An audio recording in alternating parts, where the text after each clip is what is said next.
So today we're going to be talking about mining, which is a really big part of cryptocurrency. And the last conversation we had was about taxes, so it was very different. And this is going to be much more technical. And Aru is going to present to us today. And he is a student, and he's been mining since 2013. He also has a really cool YouTube channel. And one of his latest videos, he interviewed John McAfee, which I think is very interesting. So you guys, the link is in the Eventbrite, so you can check out his YouTube. And after this event is over, this will be posted to YouTube along with the links to where to get the things that you need to start mining. So with that being said, thank you everybody for coming out, and we're going to get started.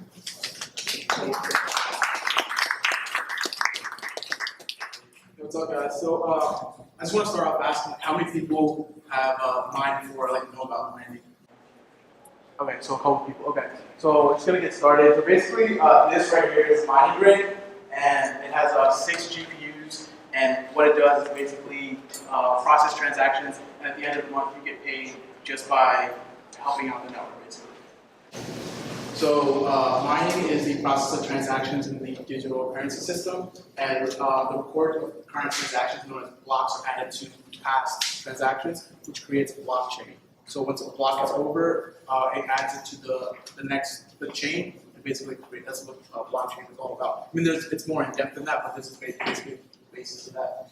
So each transaction is on a public ledger or a private ledger. So there are some coins that now have a private ledger where you cannot see who did the transaction and deal with that. A coin is Monero. So, example, if I transfer Ethereum to my friend, I execute that transaction, and when I execute the transaction, there needs to be a server or a network that has to calculate the algorithm and send it to me. So that's basically the miner doing the work of that. So, you cannot mine any coin. You can't mine all coins. There are some coins you mine, and some coins you cannot mine. Some of the coins that you can mine are Ethereum, Litecoin, Bitcoin, Monero, and there's a couple coins that you can't mine, which is Ripple.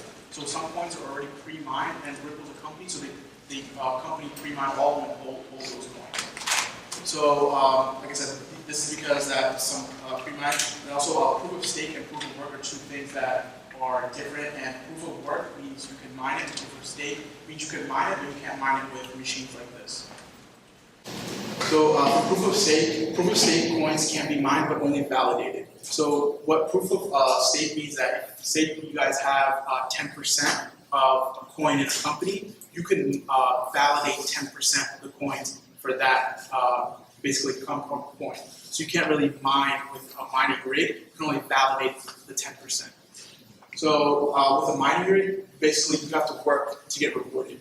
And a proof of stake, you buy in to a stake. So basically saying that the more money you have in a coin, the more you can get paid for that. So it's like the rich get richer type of thing for proof of stake. What is proof of stake? We got here getting ready to move to proof of stake on the horizon.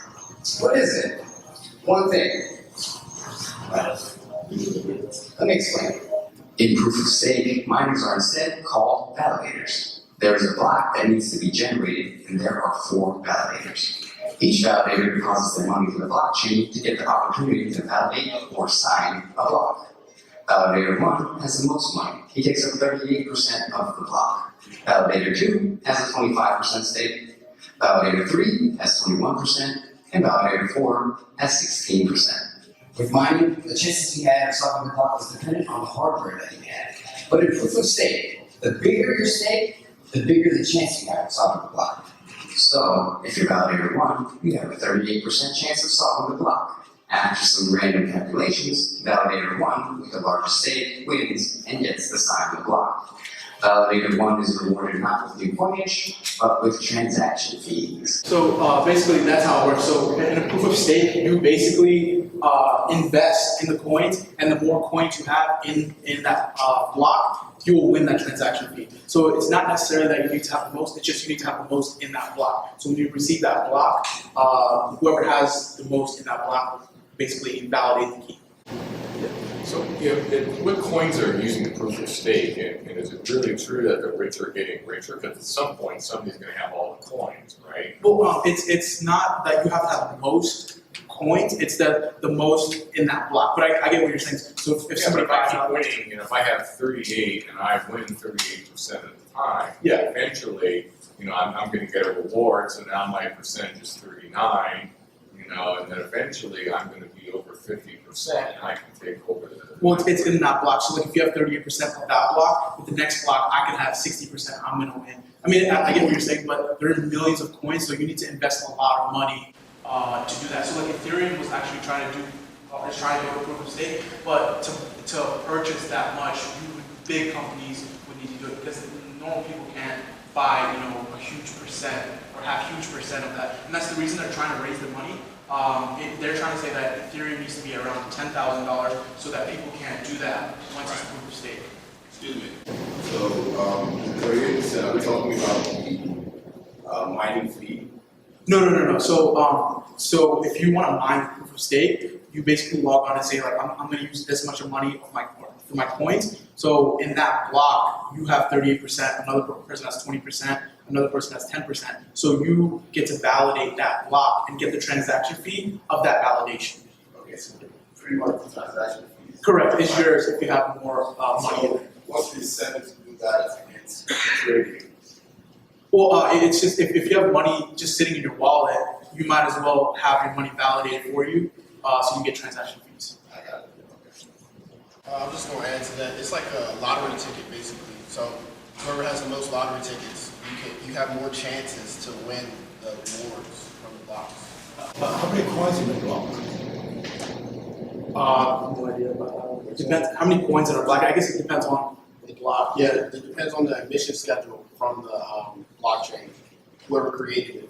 like there's no like one set amount. Like it depends on you don't know how many there's going to be. It just depends on what the block is. There's not a set amount for each one. So what happens if you're not? You have a lower percentage. What happens? You're not going to get as much chances to win.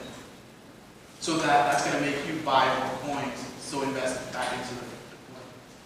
Yeah, you need like staking pools too, because I think for Ethereum, everyone will pool their money together, and then if you win the rewards, then you split it. It's the same proof of work. You don't mine by yourself. You mine in a pool. So it's just like that. So there's going to be hundreds of computers in the pool to get faster transaction times to basically get a reward. So basically, that's how proof of stake works. And then proof of work, you have to basically work to get the reward. Your miners actually have to go out, get in the pool, and do the work, validate the transactions, and that's how you get paid for that. Before the what is it? Is one transaction equals one Bitcoin or half Bitcoin or 1/3 Bitcoin? No. So you just get a percent of not Bitcoin, so like Ethereum. It depends on how many shares you do. So if you do like X amount of shares, they'll pay out, and it depends on your mega hashes. So like one miner right here, I get about 200 mega hashes, right? So at the end of the month, I get half an Ethereum, for example, based on that. And it could do 1,000 shares, it could do 3,000 shares. I don't know. It's just at the end of the month, based on the mega hashes, I get paid the Ethereum based on that. So it's not always a share, because some shares go by faster, like they calculate it faster. Some take a little longer to do.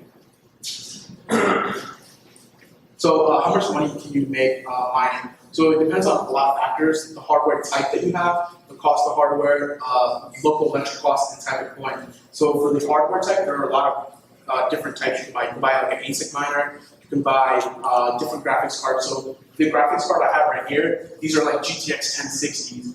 They're 6 gigabit cards. And there are other cards like 8 gigabit 1070 cards. And there are also RX 580 cards, so that's AMD. So it depends on what type of card you buy. Some only get 25 mega hashes, some get 30 mega hashes, and the more mega hashes you have means the faster you're doing your transactions and the more, or the faster you get paid at the end of the month. So cost of hardware.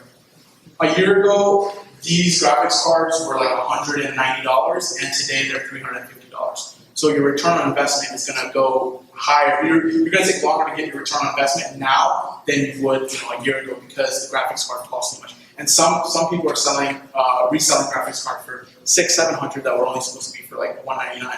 So that's another factor for that. And then your electric costs. So if you have like solar or cheap electric, you're going to save more money. So per month for me, it's about $58 for this rig to run per month. So and that's at 7 cents per kilowatt. So that's what I have. And then the type of coin you mine. So for example, mining an Ethereum with a $3,500 rig will make you about 0.58, which is $502 as of today. And your return on investment is 7 months. So if Ethereum does go back to 1,200, your return on investment is 5 months. So people ask, why don't I just put the $3,500 into investing right now? Well, if you put the $3,500 back in, you will get 3.9 Ethereum, but let's calculate it at $1,200. You'll make $4,680. But if you can pay this rig off in 5 months, you still have this rig worth $3,000 that you can sell at any time, or you can put another coin in and start mining with another coin. Does anybody have questions for that? Is your electric carrier? Pepco. Oh, really? Yeah. Okay. Wait, so how many kilowatts is $3,500? $3,500 system or is it 3,500 watts? No, sorry, $3,500. Okay, how many watts? How many kilowatts? It's so right now I'm between about 700 watts for the entire rig. 700 watts per. So per month it's $58. That's what I get. And it's all the same brand, or is it different brand? Whichever ones you need at the time, or you have the same hardware type? No, any brand that is available, you just buy. Yeah, there's no specific. Like I have these are like Asus brand, and I don't know if you guys can see I have another one back here. It's like a Sapphire brand. So it's literally any graphics card you could find, you just buy. So basically, we can talk about components to a miner. First, you're gonna have your GPU, which is your graphics card. You can't mine with a CPU. You need a GPU for power. So for your CPU, a basic $30 CPU is enough. For motherboard, you basically controls everything. You just need a motherboard that can fit 6 graphics cards. Basic hard drive, 8 gigs stick of RAM, GPU risers, a stand just like this. You don't need to buy those expensive stands that they sell on Amazon for like $120. You can just pick this one up for like $20 at Lowe's. You need a Wi-Fi card, a monitor to see the display, power supply, Windows OS, and USB to boot it up. So here's a quick price of basically what these components cost. The GPUs right now are going for $350 to $400. An easy way to buy the GPUs, there's a website, I'll link to this YouTube video that I put up. It's called nowinstock.com. What it'll do is it'll search every website, Newegg, Amazon, all these websites, and it will text you immediately when a GPU comes into stock. And you literally have to just click on it and click buy. And that's the only way you guys are gonna get some, because right now it's so hard to get a graphics card that you're gonna have to pay whatever they're asking for, which is $350 to $400. There are resellers that are selling them again for like $700, but the way to get them for cheap is called nowinstock.com. For your CPU, you can get the cheapest Celeron processor, because your CPU is really not doing anything except running the basic starting computer and running your software. The motherboard, you're going to need at least a motherboard with 6 PCIe lanes, which can connect 6 graphics cards, which they're around $150. And then the cheapest hard drive, usually SSDs, 120 gig SSDs, run for about $43. You need an 8 GB RAM for about $80. You need GPU risers. So what GPU risers are is basically you can't put this graphics card on the motherboard because it's too heavy, and you don't have enough space to fit all these on there. So what you need to do is, I'll take this apart after showing you guys the software, but what you need to do is you need to have a riser just like this, and it attaches to this, and it just gives you leeway to put a wire onto the motherboard. So you need a, like I said, stand for $20, Wi-Fi card for 10, and monitor, it depends. If you guys have a TV with HDMI, you guys can just connect it to that. And then power supply. So it depends on how many cards you're running. Some people like to just start off with 2 or 3 graphics cards and work their way up. You'll only need 1 power supply. But if you're running 6 or more, I recommend having at least 2 power supplies. So in case even if one goes out, you still have another one running on the other end. And then Windows 8, we're offering Windows 10 for free until December. I don't think they're offering it free anymore, but now it's $70 that you usually need to pay. And then others, zip ties and stuff like that, so $10. So to build one GPU rig, it's about $900. So technically, if you build 1, 2, or 3, you're not really going to save that much money because you need to buy most of the components anyway. So once you start getting to 4, 5, and 6, that's where you kind of make your money back, because you're buying almost the same parts that you need, just adding on extra parts or extra graphics cards to that. Yeah. Mentioned that we had taxes last session. This is all or expense, you can expense this against your income, right? Well, I know that If you're you have to. self-employed. I think we can. I haven't personally claimed any depreciation on taxes, but I know that you have to claim taxes on what you make on here. But I don't know if you could claim it on taxes. You can write all of that off. Yeah. Great, thanks. Okay. Did anybody else have any questions? Yes. Can you mix and match like a GPU? So you could do like a couple 1060s and a couple 1070s and whatnot? Yeah, you can. So actually, you can mix and match AMD and NVIDIA. So you can mix and match 1060s. So that's the reason I brought this one. So this is a AMD RX 580, and these are 1060s. The only thing is that you have to download the drivers of AMD, and then to configure that. So NVIDIA is the easiest to configure. You literally have to just plug it in, and you have to hook up or download MSI Afterburner and configure it. And with AMD, you have to flash the BIOS, which is a little more I thought some of these proof of works are CPU intensive. You're saying you could just get away with a basic CPU?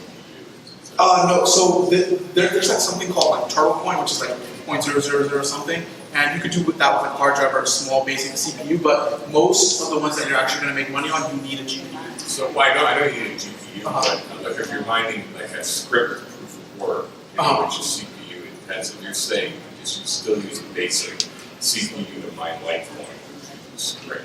Well, so with Litecoin, like the ASIC miners and stuff are better for that, but like I'm just I guess talking about the ones that use Monero CPU intensive. Yeah, so Monero CPU. So if you're mining Monero, then you would need to get a CPU. But the ones that are, I guess, technically profitable or the ones that make good money right now are like Ethereum and stuff, and that's like the one. Are not CPU. Yeah. Okay. You can't use CPU for that. To answer this question, there's like new CPUs out that are just as fast as the graphics cards, but they're expensive. Like for Monero, like the Threadripper, makes as much money as these graphics cards. It's just really expensive. Could you just repeat what you just said? I'm sorry, I didn't catch. Was it? Some of the CPUs do actually outpace the graphics cards. Like, really? Yeah. They're really new. They're all made by AMD. And Monero, you can actually mine Monero with the GPUs. It's just really hard. It's extremely hard. But as far as the CPU, it is labor intensive on all CPUs. But you don't really need to, I guess, have the best thing out there if you're only using GPUs.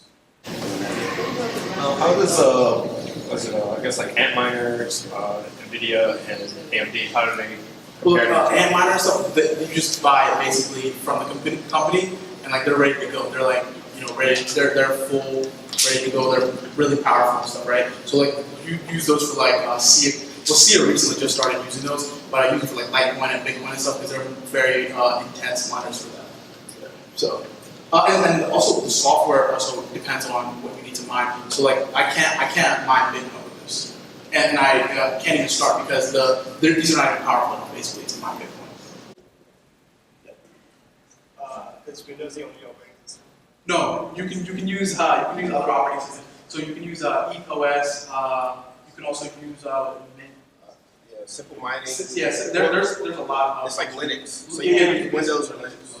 Linux is kind of glitchy. I mean, if you guys are kind of savvy on using command prompts and stuff, you guys can use Linux, but it's kind of glitchy. Do all the GPUs have to write? Let's call it Linux and stuff because I know they get specific people.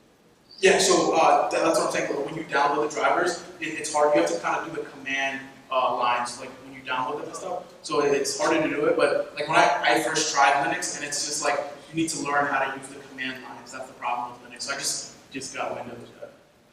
Some of these OSs are like you just plug them in and they automatically update. So he uses Windows. I don't use Windows. I actually use Linux because I just plug in the USB and it starts up. But you got to pay for the software, so it's a trade-off. So he doesn't have to pay for this. But for ease of use, I would probably go with Linux. But Yeah, I mean, it depends. You guys can download both and just try it out for yourself. It's not that big of a deal, but for people who are used to Windows and use it every day, I feel like it's easier, and the forms are a lot more easier. Like people ask questions on the forums, so if you guys have questions, it's like right there for Windows. But I mean, even for Linux, it's not a bad trade-off. I was just curious, like, what do you think about Raspberry Pis? Is that something that you would? Yeah, I read about it, but I haven't really tried it out yet, so I don't know how like it will work. Effective it is. Yeah. Try it out. Yeah, only on certain coins like SIA, which is irrelevant now because they came out with ASICs. But like Burst Coin or something storage. Yeah, like the hard drive storage. Yeah, because you can mine with hard drive storage as well. So like basically when you mine with hard drive storage, it's like you pre-write the numbers on the hard drive and then it just runs through the numbers. And you can't use like small like 500 gig hard drive. Yeah, like, you need a lot, terabytes and terabytes of space. So it's not really that profitable. So anyone else have a question? So basically how to configure the software. I'm going to show you guys, before I take this apart, I'm actually going to show you guys how to configure the software once you download it. So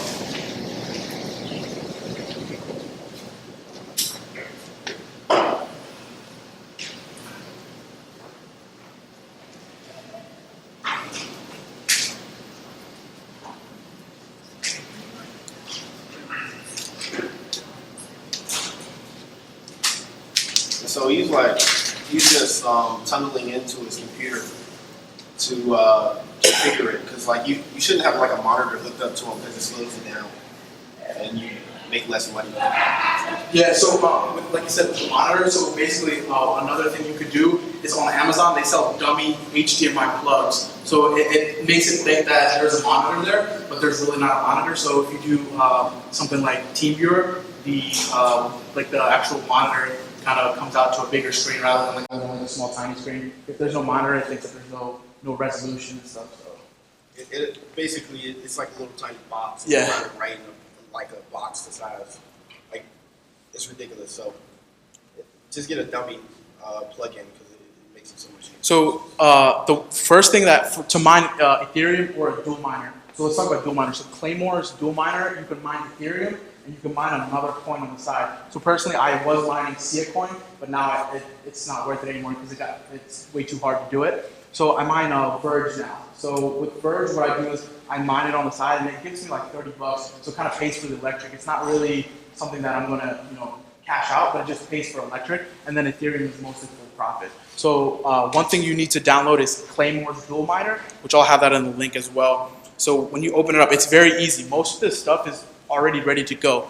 All you need to do is open this up, scroll all the way down to this batch file, and edit this batch file. So here we have, basically, this is the code that's already written.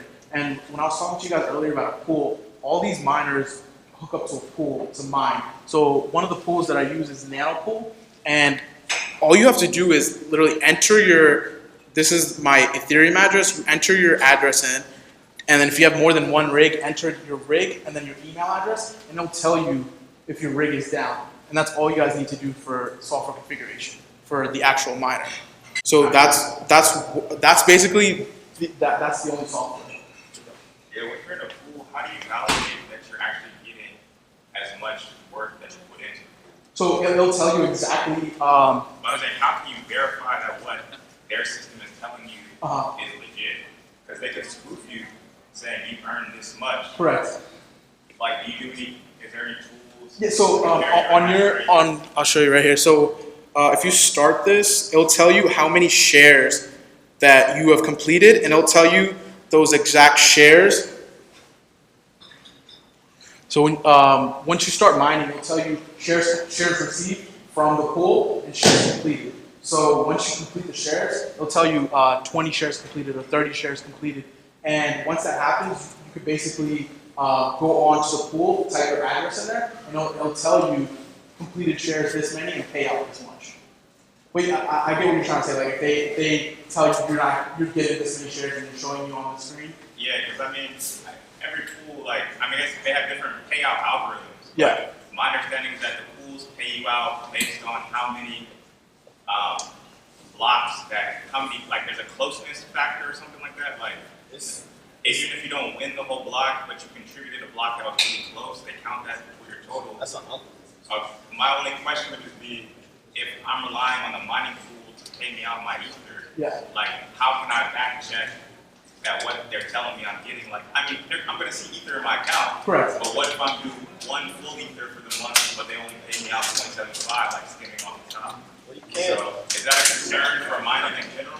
And if that is, how do you, or do you just go, because I mean it's free money anyways, you just go with the risk? I mean, it's hard to, you just gotta kind of trust it. And like, the thing is, you'll know. So like, one thing I do is like, I'll know, like say one graphics card, 1060, right? I'll get, you know, I'll know I'm getting 23, 24 mega hashes. So like, if I'm gonna calculate exactly how I'm supposed to get for the month, and how much. And if I'm like close enough, I'm like kind of close. You can't really validate like every single one. You gotta have to trust it. I mean, there are multiple pools. Like, what I'll do is like, first I did dwarf pool. And then I wasn't really getting what I was supposed to, and I switched to like nano pool. So it's like you can switch back and forth, but you just gotta try to find the best pool. I kind of, about the Wi-Fi connection. Yeah. Like, I live over in Northern Virginia, and I'm in the flight pattern for Reagan. Okay. So my Wi-Fi periodically gets interrupted by the planes going overhead. Okay. How forgiving is the software of an interruption like that? Oh, it automatically reconnects by itself. So Okay. so even if I disconnect the Wi-Fi, you guys see this? Or do you want to turn the lights down? Kind of see it. Oh, That's good. Alright, so like it'll say that no internet connection found, and then whatever share it is, they'll complete it, and then it won't upload it. And then once it's done, it'll reconnect and then It'll upload. reboot. It'll upload the shares. So like what I was telling you, like it says total number of shares 2. So Yeah. that means that 2 are completed. So at the end of the month, it'll say, you know, whatever X amount, say 1,000. I'll just go on my miner, the software, and it'll say 1,000 shares paid out, or 999. So I'll kind of compare what I'm getting on my miner versus what the pool said. What is your internet usage cost? So like, do you keep it on 24/7? Yeah, it runs 24/7. Last time I tried to get it slowed me down or something. Oh yeah, I've been running it for years and they haven't even slowed me down at all. Yeah. But how much is your like monthly usage? It's just $100 for regular internet, and that's it. It's like Verizon gigabit, and it's just 100. Yeah. I mean, and it doesn't have to be gigabit. Like I was running Comcast, like the 100 Mbps, and it was working fine. Just then as well. Yeah. Said how fast did your internet? Oh, it doesn't need to be so fast, but like anything over 75 Mbps should be good. And especially if you guys are running one rig, your normal internet should be, I mean, unless you're running like 10, 12 rigs in one house, I would suggest something over 100, but if you're running 1, 2, you should be more than fine. I don't even use Wi-Fi.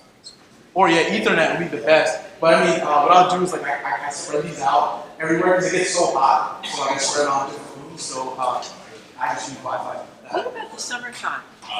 Yeah, I mean, you need to cool it down. I mean, it depends on how many you have. If you have like 1, 2, that's fine. But if you have multiple, you need to cool it down. Okay. And they run pretty cool. I mean, these are running, I don't know if you guys can see it, but they're running at about 50 degrees Celsius, which is really cool for a game. Yeah. How do you choose which thing? Oh, there's multiple. It's up to you. Yeah, you just go on, and there's like 3 or 4 top pools, and that's the one with the most miners. So I select the ones with the most popular ones and the most miners, and I also select the ones that pay out regularly. So I get paid out at 0.2 Ethereum. So that's one thing, because like some pay out at 1.1 Ethereum, and I don't want to wait for 1.1, because sometimes I take it out and trade or do day trading, so that's why I like to do 0.2 payouts. Can you talk more about the configuration of the microgrid? Yeah, I'm actually gonna go ahead and rip it all apart. I'm gonna show you exactly how to do it. Oh, cool. Yeah. So basically, yeah. So this is exactly the software when I was showing you guys earlier. Literally, don't have to do anything. You just have to click start, put your Ethereum address in there, and everything's already configured. And I'll put this entire file for you in the link so you guys can download it. And just make sure you put your Ethereum address, because if you're gonna mine, I'm gonna be getting the points. So make sure you put your Ethereum address in there. So that's basically how to download get started. Now, if you guys want to tweak the graphics cards to get the maximum potential, there's this software called MSI Afterburner, and you can download this. So this basically is the MSI Afterburner. So this basically is the MSI Afterburner. So it's going to tell you right here that I have the G4 GTX 1060 6K card, and basically the memory clock is not going to be at 700. I think it was 200 or something when I first got it. So what I do is I slowly increase. Each graphics card is different. It's based on the memory that is built in with the graphics card. So some have like Samsung memory, some have Hynix memory. It depends on what memory is in there. Some memories are better than the others, some are not as good. So I try to get the maximum memory clock. You don't need to touch the core clock, you just need to max out the memory clock. And it's very simple. You just drag that bar, 50 points, and then if it runs stable for over an hour, it's good, it's stable on that. And then I keep dragging it, and so right now it's 700. I'll show you in lag, but so that one was 700. See, this one is 875. So this memory was better, and it's more stable at 875. So it's gonna run faster for me. So basically, one graphics card is running faster for me than the other, and it's depending on memory. Do you guys have any questions for you? Yeah, I just want to make sure to know that if it's stable or if it's working the way you want it, you always look at the memory clock.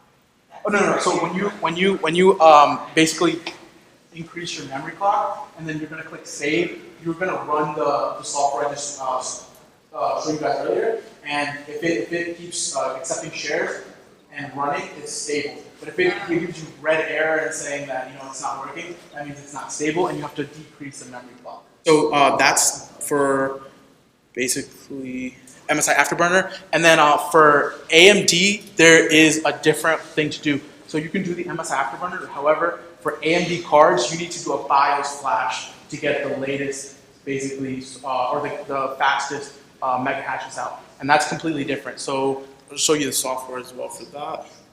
So basically, this is the Polaris editor, and this is the software that will flash your BIOS for you. So it's very easy. When you need to save your BIOS, you need to go to, there's a software called ATI Flash. So this is the first, basically, software you need to open up. Now I have like step-by-step videos as well on my YouTube channel. So basically, when you open this for your AMD, you need to basically click save, and that saves your original BIOS. So in case you mess up, you can put the BIOS back onto your graphics card. So that's very important. You have to save the BIOS for your original graphics card. Once you click save, it's going to go ahead and save the BIOS onto wherever you save it to, and then you're going to take the BIOS, and right here you're going to click, this is a new software, it's called Polaris BIOS Editor. You're going to click Open BIOS, and you're actually going to name it Original BIOS, but you're going to go ahead and open your BIOS into here, and then it's going to open basically your entire BIOS into the software. So you don't need to touch anything. All you need to do is click this thing called one-click timing patch, and that basically mods your BIOS for you.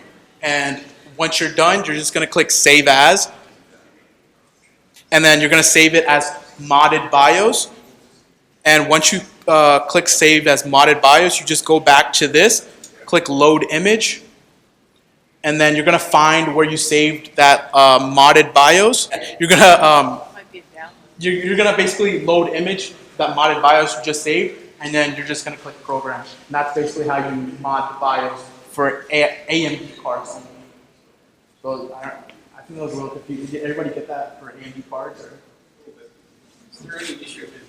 So with that software, you don't actually have to go and find the updated BIOS, it'll just find it for you and make sure that you. Yeah. So the card comes with a certain BIOS. Yeah. So you just put it in ATI Flash. You save it from ATI Flash, put it in Polaris, and click that one-click time patch, and then it's going to go ahead and do that for you. But for the drivers, you do need to get the latest drivers. Yeah. Okay. What does a timing patch do?